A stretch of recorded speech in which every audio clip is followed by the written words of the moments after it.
rats are a lot like us, in positive and negative ways. And, biochemically and psychopharmacologically, they're very, very similar, and they have very complex social environments, and they have hierarchies, and they play and they laugh. Jack Panksepp found out that rats laugh if you tickle them. You can tickle them with like the end of a pencil eraser, but you can't hear them laughing because they laugh ultrasonically like bats. So you have to record it and then slow it down, then you can hear them giggling away when you tickle them.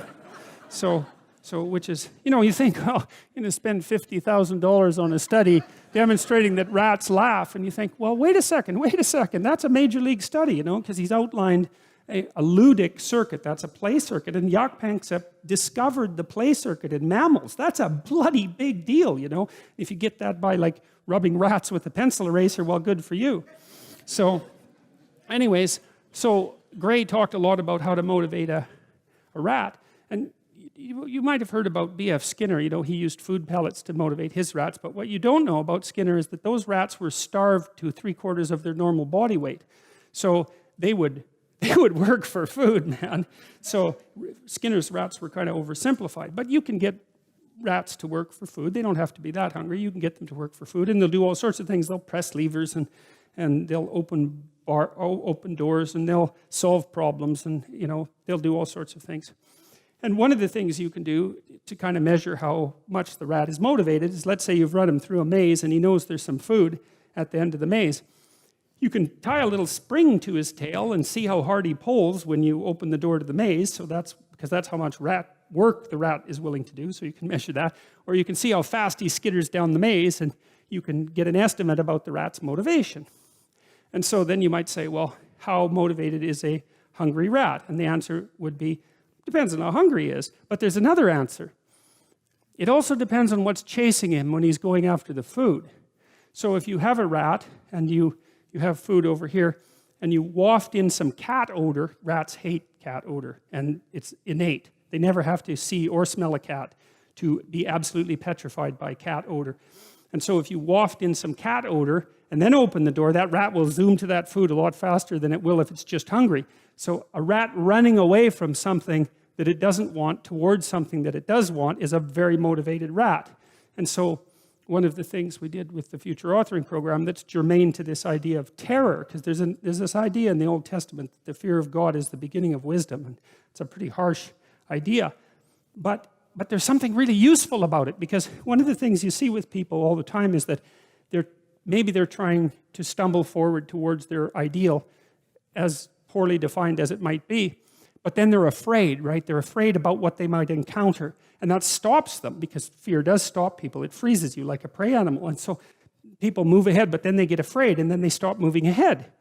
And that's not so good, because negative emotion is a really powerful motivator. So we're more motivated by negative emotion than positive emotion, quantitatively speaking. Quantitatively speaking, you can measure that. And that's, I think, because we can only be so happy, but we can really be suffering and dead, So we have to pay more attention to the negative. And that's bad, because the negative can stop you. And then in my clinical practice, I often talk to people who are trying to make a difficult life decision, and they're weighing out the costs and the benefits of making the life decision, And one of the things I always talk to them about is, wait a second, that's an incomplete analysis. You have to weigh out the benefits and the costs of doing this. And you have to weigh out the costs and benefits of not doing that, not doing it. And that's not the same as the zero that you assume that you're starting with, right? Because to not make a decision also has a cost. And sometimes the cost of not making a decision is far worse than the cost of making a decision, even if the decision is risky. And so one of the things you can derive from that, and this is very useful, I think, is that this is also, I think, why it's so useful to contemplate your mortality, so to speak, is you're screwed no matter what you do.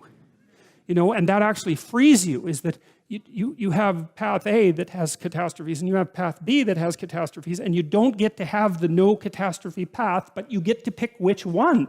And that's really something, because if you know that there's terrible risk associated with everything that you do and don't do, then you can afford to take some risks, because you're not, and this is all within the ark metaphor.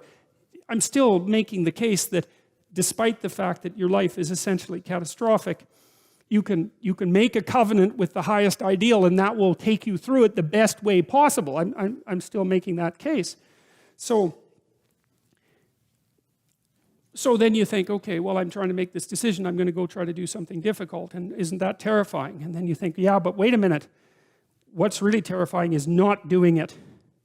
And then you think about the cost of not doing it. So in the future authoring program, we have people do this little meditative exercise, which is, okay, just think about your insufficiencies by your own definition, right? The way that you don't do what you know you should do. About the things that you do that you shouldn't do, that you know you shouldn't do beyond a shadow of a doubt, right? There's some things like that.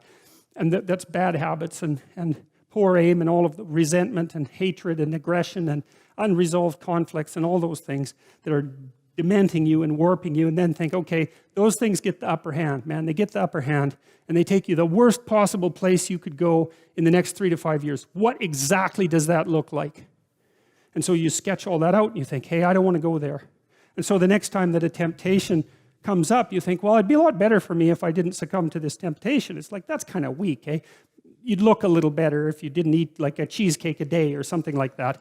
You know, that's something, but it's not the same as I'm going to have diabetes and I'm going to lose my damn leg in 5 years if I don't get my eating under control. That's motivating. And so then the temptation comes along and you think, oh, how about no? Seriously, how about no? Not just because a higher good would be obtained if I avoided it, but because a terrible catastrophe would be averted if I didn't. And so, well, so you want to get your fear behind you, right? You want to get it behind you where it's pushing you forward instead of in front of you where it's stopping you. And you get your fear behind you, pushing you forward by actually thinking through the consequences of not putting your life together. And the least of those is that you waste it and suffer, right? Because you're going to suffer anyways, man. So you waste it and suffer. That's a bad deal.